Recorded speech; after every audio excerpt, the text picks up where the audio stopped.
आज हम सबसे मोस्ट इम्पोर्टेंट टॉपिक की बात करते हैं। केमिस्ट्री। आप कक्षा 12 पढ़ा रहे हैं, एनसीईआरटी किताब से पढ़ा रहे हैं। जो हेडिंग है आपका एलिवेशन इन बॉइलिंग पॉइंट, और हिंदी में कहते हैं क्वथनांक में उन्नयन।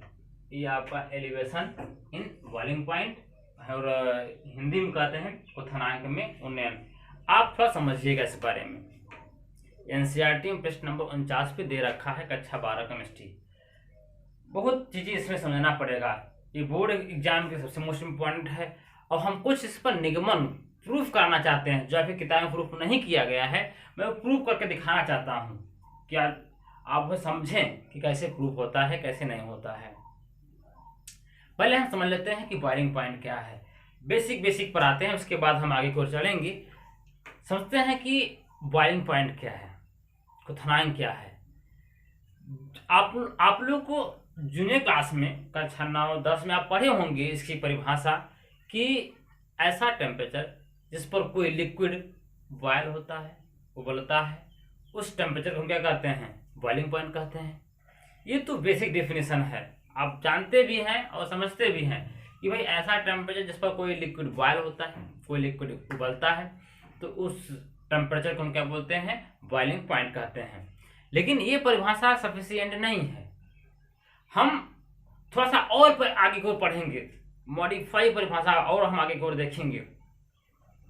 आप यहां समझें कि भाई बॉइलिंग पॉइंट की जो दूसरी डेफिनेशन है वो क्या कहती है। वो यह कहती है कि भाई वह टेम्परेचर जिस पर किसी लिक्विड का वेपर प्रेशर और एटमॉस्फेरिक प्रेशर दोनों इक्विलिब्रियम में आ जाए, दोनों साम्य अवस्था में आ जाए, तो उस टेम्परेचर को हम क्या कहते हैं, बॉइलिंग पॉइंट कहते हैं। थोड़ा समझिए। हमको लगता है कि कहीं न कहीं थोड़ा सा आप लोग को देखो चीजें, नई चीजें आ जाती हैं, थोड़ा समस्या का सामना करना पड़ सकता है, लेकिन आप समझिए, मैं समझाने का प्रयास कर रहा हूं। एक डायग्राम आपको बना के हम बताने का प्रयास करेंगे ताकि आपको समझ में आ जाए। ये लाइन जो दिख रहा है, ये लाइन आपका टेम्परेचर है, ये लाइन टेम्परेचर है, और ये लाइन आपका क्या है, वेपर प्रेशर है। ये लाइन आपका टेम्परेचर है, हमने टेम्परेचर लिखा है। अगर आपको कट गया होगा तो यहाँ पर समझिएगा कि टेम्परेचर का लाइन है, और ये आपका वेपर प्रेशर है, और ये लाइन आपका जो है एटमॉस्फेरिक प्रेशर है, वायुमंडलीय दाब है। हम आपको परिभाषा क्या बताएं बॉइलिंग पॉइंट की। बॉइलिंग पॉइंट की परिभाषा क्या बताएं कि भाई ऐसा टेम्परेचर जिस पर किसी लिक्विड का वेपर प्रेशर और एटमॉस्फेरिक प्रेशर दोनों इक्विलिब्रियम में आ जाए, दोनों साम्य अवस्था में आ जाए, तो उस टेम्परेचर को क्या बोलते हैं, बॉइलिंग पॉइंट बोलते हैं। आपको पता है कि जैसे जैसे हम किसी भी लिक्विड का ताप बढ़ाते हैं वैसे वैसे उसका वेपराइजेशन, उसका वाष्पन बढ़ा जाता है, और वैसे वैसे उसका वेपर प्रेशर भी बढ़ता जाता है। ये आप जानते भी हैं। चलिए, हम एक प्योर लिक्विड ले रहे हैं, यहाँ पर प्योर लिक्विड कह दो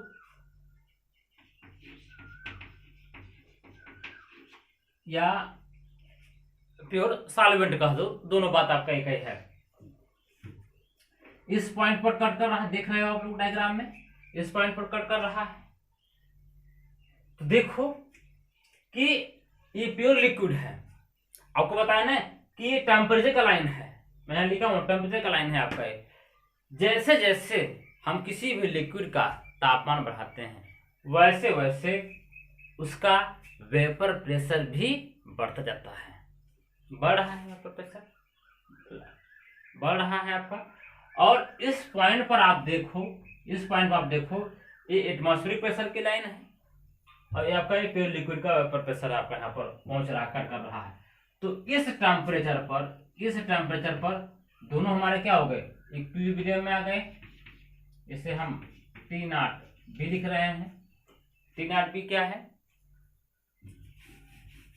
T0 भी क्या है वो भी मैं बता दे रहा हूँ, बॉइलिंग पॉइंट ऑफ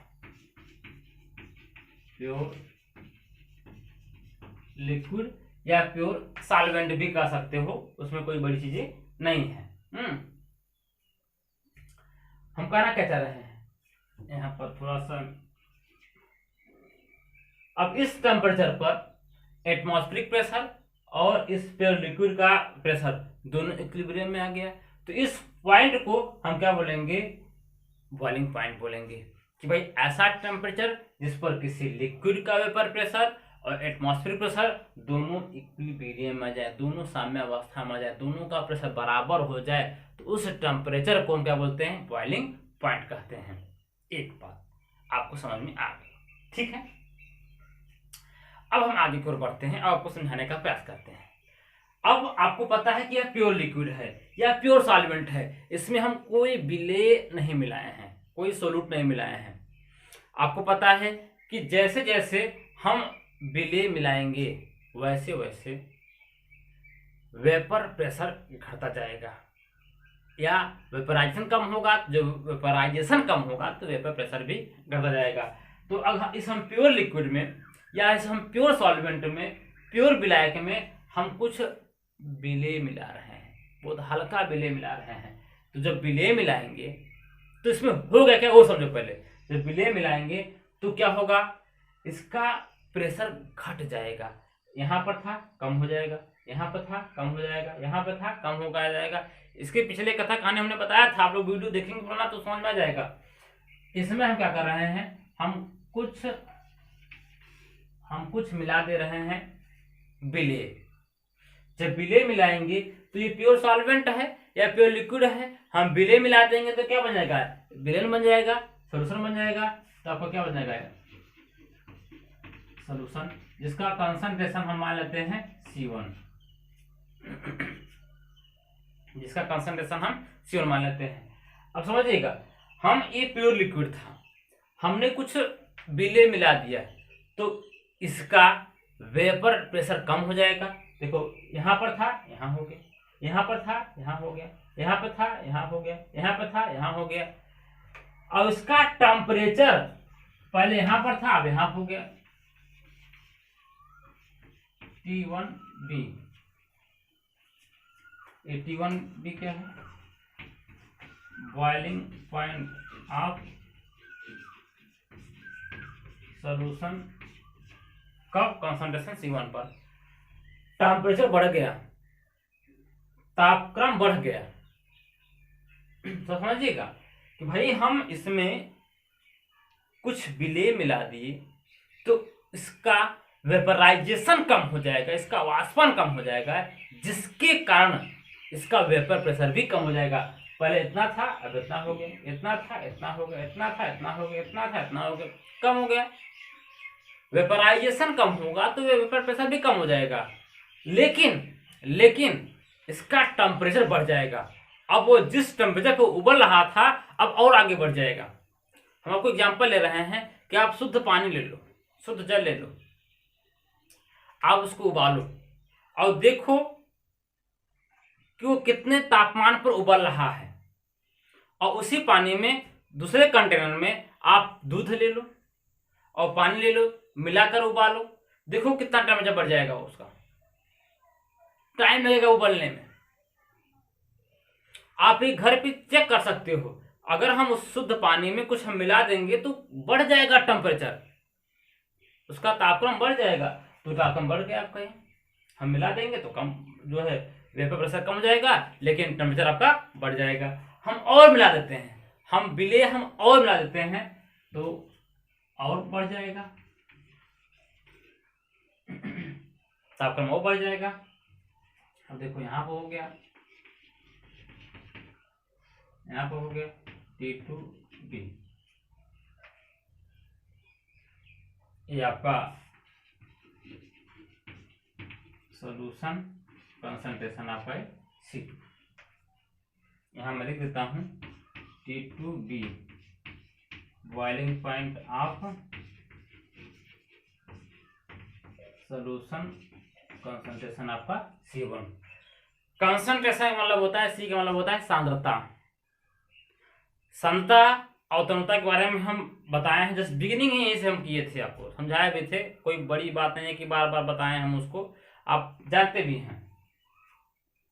अब इस ग्राफ की सहायता से मुझे सब कुछ समझना है और सब कुछ आपको बताना है। इसे हम मान लेते हैं P0, इसे हम मान लेते हैं P1 और इसे मान लेते हैं आप P2। तो समझिएगा, और इसी लाइन पर आप देखो, इस लाइन पर देखो, यह पर भाई जब शुद्ध था तो यहां पर था, वेपर प्रेशर यहां पर था, हम मिला दिए, अब देखो यहां पर कट कर रहा है तो कम हो गया, वेपर प्रेशर में कमी आ गई, देखो यहां पर कट कर रहा है, और मिला दिए और कम हो गया, यहां पर कट कर रहा है, तो आपका ये हो गया आपका। अब थोड़ा सा नाम दे देते हैं, इसे मान लेते हैं जो है, इस पॉइंट को मान लेते हैं ए, और इस पॉइंट को मान लेते हैं बी, और इस पॉइंट को मान लेते हैं सी, इस पॉइंट को मान लेते हैं डी, और इस पॉइंट को नाम लेते हैं हम ई। तो समझिएगा, हम इसे मिटा दे रहे ताकि आपको डायग्राम कंजेस्टेड ना लगे। यहाँ पर C2, ये पॉइंट आपका डी है, ये पॉइंट आपका ई है, ये पॉइंट आपका बी है, ये पॉइंट आपका सी है। अब होता क्या है कि ये डायग्राम हमको लग रहा है कि कर्व है, लेकिन हम जो विलेय मिलाते हैं इतने अधिक मात्रा में नहीं मिलाते हैं, हम बहुत डाइल्यूट मिलाते हैं, बहुत पतला मिलाते हैं, तनु किस्म का मिलाते हैं, बहुत कम मिलाते हैं। तो ये डायग्राम जो आपको कर्व दिखाई दे रहा है वो ऑलमोस्ट लगभग लीनियर प्राप्त होता है। हमको कर्व दिखाई दे रहा है, चूंकि हमको निगमन करने हैं, थोड़ा सा डायग्राम आपको थोड़ा सा एक्सटेंड करके बताना पड़ेगा, थोड़ा सा बड़ा करके बताना पड़ेगा, लेकिन ये डायग्राम लगभग हमको मिलते हैं बिल्कुल सरल रेखा मिलता है। ये जो कर्व आपको दिखाई दे रहा है वो बिल्कुल सीधा दिखाई देगा, बिल्कुल सीधा दिखाई देगा, वो कर्व दिखाई नहीं देगा आपका, क्योंकि जो हम मिलाते हैं विलेय वो बहुत कम मिलाते हैं, ज्यादा हम इसमें चेंज नहीं लाते हैं। तो इसी कारण जो है ये डायग्राम कर्व न होकर के बिल्कुल लीनियर बनता है। अच्छा, अब यहाँ समझिएगा, यहाँ पर दो त्रिभुज बन रहे हैं, त्रिभुज ए बी डी, त्रिभुज ए सी ई, दिख रहा है, देखो त्रिभुज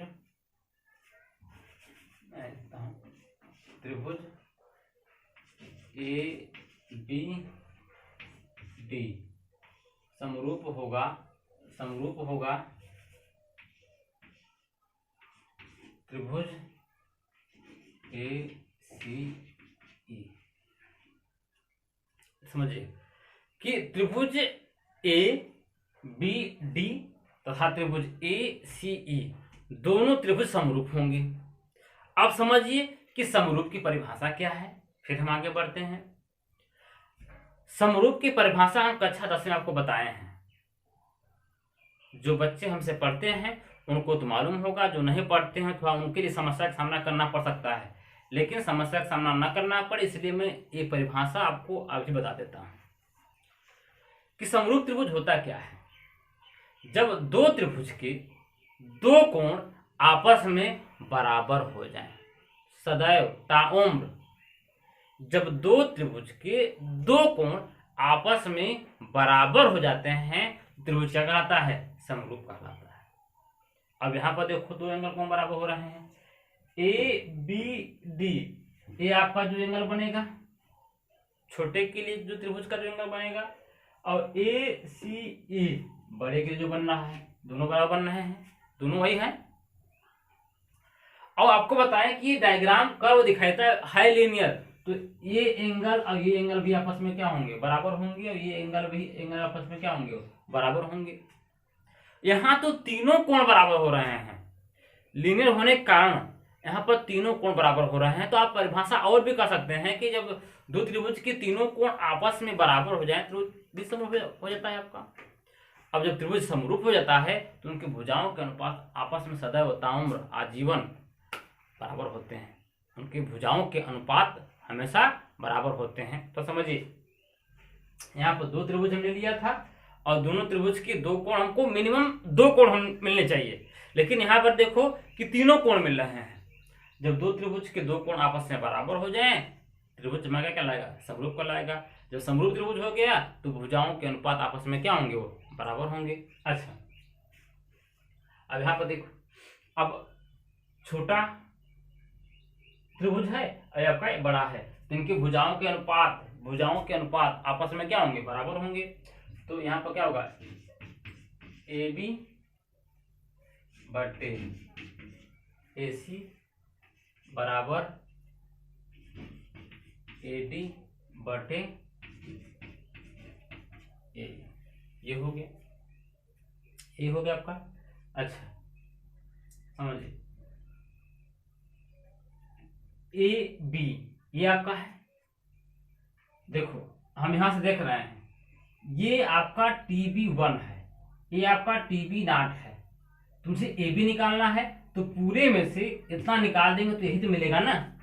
थोड़ा समझिए, थोड़ा सा मैथमेटिकल कैलकुलेशन करना जरूरी हो जाता है। आप लोग बहुत मैथ पढ़े हो तो थोड़ा सा समझो यहाँ पर, भाई मुझे AB निकालना है, मुझे AB निकालना है। तो ये आपका TB1 है, आपका TB0 है, हाँ। तो मुझे AB निकालना है तो हम पूरे में से इतना निकाल देंगे तो यही मिल जाएगा आपका ना। तो यहाँ पर हो जाएगा आपका TB1 माइनस T0B बटे AC ये निकालना है तो TB2 माइनस पूरा TB2 माइनस T0B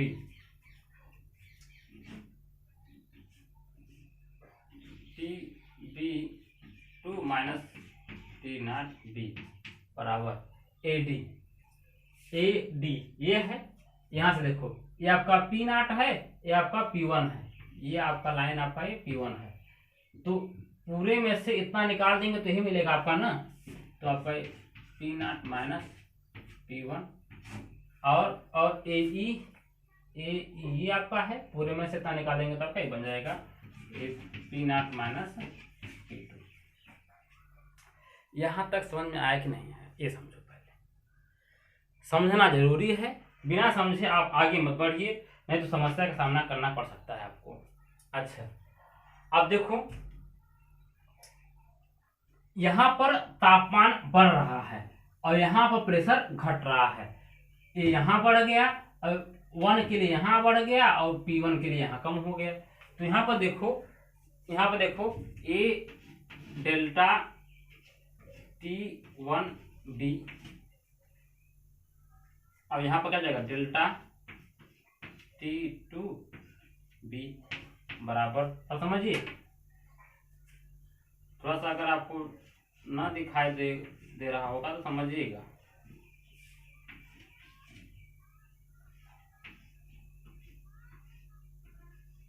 बराबर यहाँ पर आपका डेल्टा P1 बटे डेल्टा P2। यहाँ पे थोड़ा देखिए आप लोग, भाई हम यहाँ पर ऐसे कैसे लिख दिए वो भी समझो। यहाँ पर तापमान की वृद्धि हो रही है, यहाँ पर तापमान वृद्धि कर रहा है और यहाँ पर जो प्रेशर है वो कम हो रहा है। और चेंज दिखाने के मेरे पास तो कई तरीके हैं। बड़ा चेंज हम दिखाते हैं डेल्टा से, छोटा दिखाते हैं तो डेल से सबसे अधिक छोटा दिखाते हैं, डी से दिखाते हैं। तो चेंज तो हमारा दोनों में हो रहा है, लेकिन ये एलिवेशन हो रहा है, इसमें लोअरिंग हो रहा है। तापमान में वृद्धि हो रहा है, तापमान बढ़ रहा है लेकिन प्रेशर घट रहा है। और देखो 1 के सामने 1 है और 2 के सामने 2 है, तो हम ये कह सकते हैं कि डेल्टा टी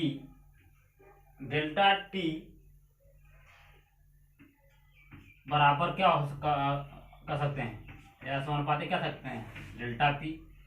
भाई तो समझिए कि भाई डेल्टा TB1 के सामने डेल्टा P1 है और डेल्टा TB2 के सामने डेल्टा P2 है। अगर डेल्टा TB समानुपाती क्या हो जाएगा आपका, डेल्टा पी हो जाएगा। भाई 1 के सामने 1 है, 2 के सामने 2 है, तो आप अल्टीमेटली ऐसे कर सकते हैं, डेल्टा टी बी समानुपाती डेल्टा पी। अब ये क्या है, ये क्या है, डेल्टा टी क्या है, एलिवेशन इन बॉइलिंग पॉइंट समानुपाते लोअरिंग इन वेपर प्रेशर। ये समीकरण नंबर आपका 1 है। डेल्टा टीबी समानुपाती डेल्टा पी। अब इसका मतलब समझो, यह कहना क्या चाह रहा है कि जो बॉइलिंग पॉइंट में जो वृद्धि होगा वो डायरेक्टली समानुपाती होगा लोअरिंग इन वेपर प्रेशर, वाष्प दाब में कमी के समानुपाती होगा। बिल्कुल तब निकल कर आया कि एलिवेशन इन बॉइलिंग पॉइंट में जो वृद्धि होगी, जो बॉइलिंग पॉइंट में जो उन्नयन होगा वो वेपर प्रेशर में कमी के समानुपाती होगा। अगर वेपर प्रेशर आपका कम होगा तो बॉइलिंग पॉइंट आपका बढ़ जाएगा, अगर वेपर प्रेशर आपका ज्यादा होगा तो बॉइलिंग पॉइंट आपका कम हो जाएगा। ये बिल्कुल समानुपाती है कि लोअरिंग इन वेपर प्रेशर, वाष्प दाब में जो कमी होगा वो एलिवेशन इन बॉइलिंग पॉइंट के समानुपाती होगा, वाष्प दाब क्वथनांक में उन्नयन के समानुपाती होगा। ये ठीक है, अच्छा समानुपाती आपका है। अब हम आगे बढ़ रहे हैं, तो समझिएगा, चीजें समझना पड़ेगा ताकि आपको समझ में आ सके कि हम कहना क्या चाहते हैं, नहीं तो फिर दिक्कत आ जाएगी। अच्छा, इस समय का नंबर आपका है according to Raoult's law. Raoult ने क्या बोला था कि जो डेल्टा पी समानुपाती होता है क्या, एक्स बी के। हमने राउल्ट के नियम में पढ़ाया, और नहीं पढ़ाया तो आप वहां जाके देख लीजिएगा।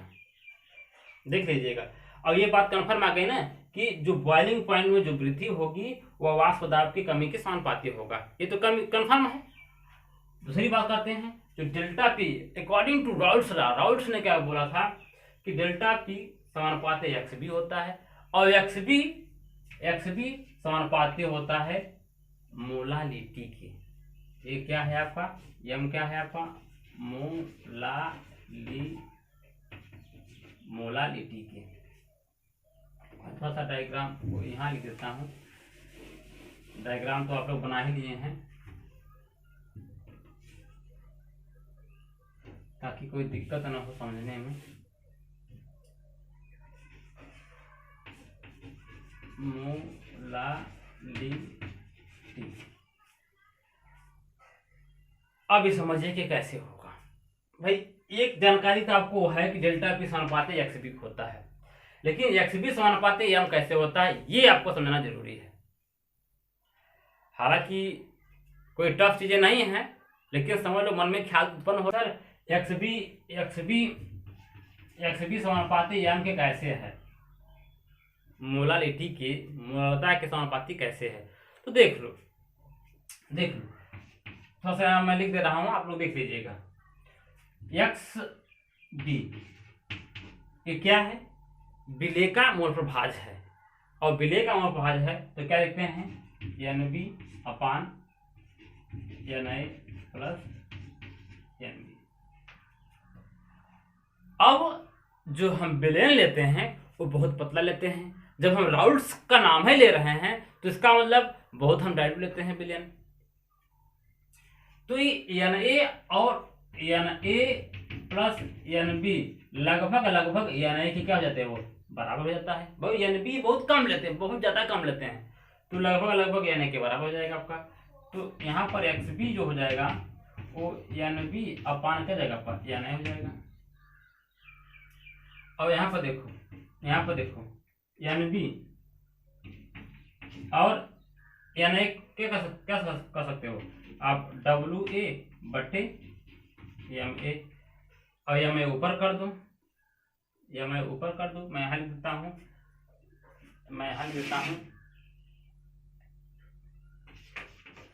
एक्स बी एन बी अपान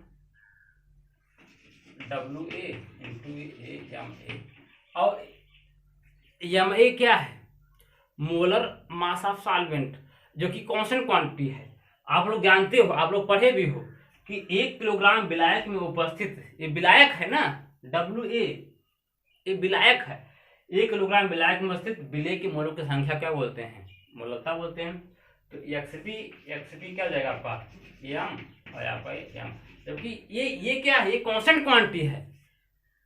विलायक का मोलर मास है जो कि कांस्टेंट क्वांटिटी आता है। तो आप XP समानुपाती क्या कर सकते हो? m कर सकते हो। आ गया ना? ये प्रूफ हो रहा है कि नहीं हो रहा है? थोड़ा सा समझने का सामना तो करना ही पड़ेगा आपको। हमने लिखा है according to Raoult's law delta P समानुपाती XP, और XP समानुपाती होता है मोलारिटी के।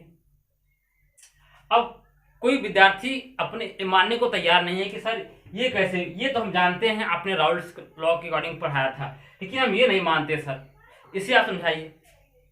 तो समझाने के लिए आपको देख लो कि XP बराबर क्या होता है? NB अपान NA धन NB होता है। और बहुत हम पतला ले लेते हैं तो NA धन NB लगभग NA के बराबर हो जाता है आपका। तो NB बराबर NA ये हो जाएगा। और NA खोलते हैं भार बटे अनुभार भाई नवाब मोल्स, भार बटे अनुभार। और ये अनुभार है, A का अनुभार है जो कि कांस्टेंट क्वांटिटी है, वो पहुंच जाएगा आपका, ये हो जाएगा WA NB। तो आप इसका रेशियो जानते हो, ये समान होता है आपका, बड़ोता होता है आपका, ये जानते हैं आप। और जो कि कांस्टेंट क्वांटिटी है तो समानुपाती नहीं बन गया आपका, बन गया, ठीक है ना? तो हम इसे मिटा दे रहे हैं, आप उसे कॉपी कर लीजिएगा क्योंकि मुझे यही नीचे लिखना है। अब इसे समीकरण नंबर हम 2 मान लेते हैं। अब फ्रॉम इक्वेशन 1 एंड 2, समीकरण 1 और 2 से आप देखिए, समीकरण आप देखिए, डेल्टा TB समानुपाती डेल्टा P है और डेल्टा P समानुपाती XB है, XB समानुपाती आपका m है। इसका मतलब क्या है कि जो डेल्टा TB समानुपाती क्या जाएगा? वो m को जाएगा। m क्या है आपका? मोलालिटी हो जाएगा ना, हो जाएगा आपका। तो यहाँ पर कह सकते हो एलिवेशन इन बॉइलिंग पॉइंट समानुपाती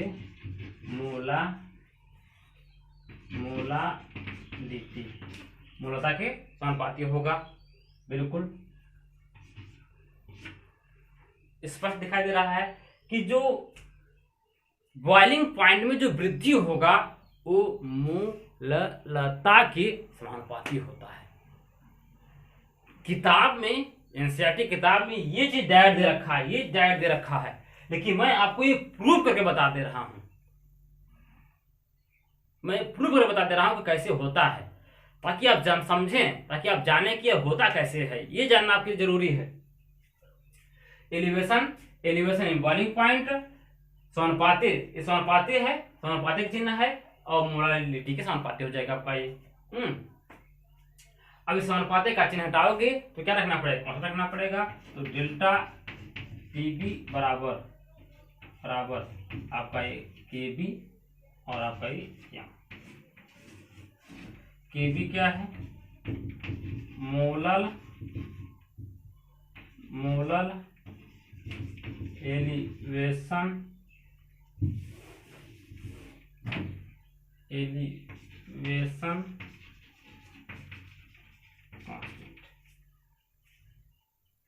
ये हो गया। ये सब जानकारी आपको हमने बता दिया। थोड़ा समझिएगा, थोड़ा सा कोई टफ चीजें नहीं है, आप अपने से टफ बना दो तो बात अलग की ओर हो जाती है। लेकिन बहुत सारी चीजें हम आपको बताए हैं, समझाए हैं, और समझने का आप प्रयास करिएगा। ये फार्मूला आपको मैंने प्रूव कर दिया, और KB एवोल्यूशन कांस्टेंट है।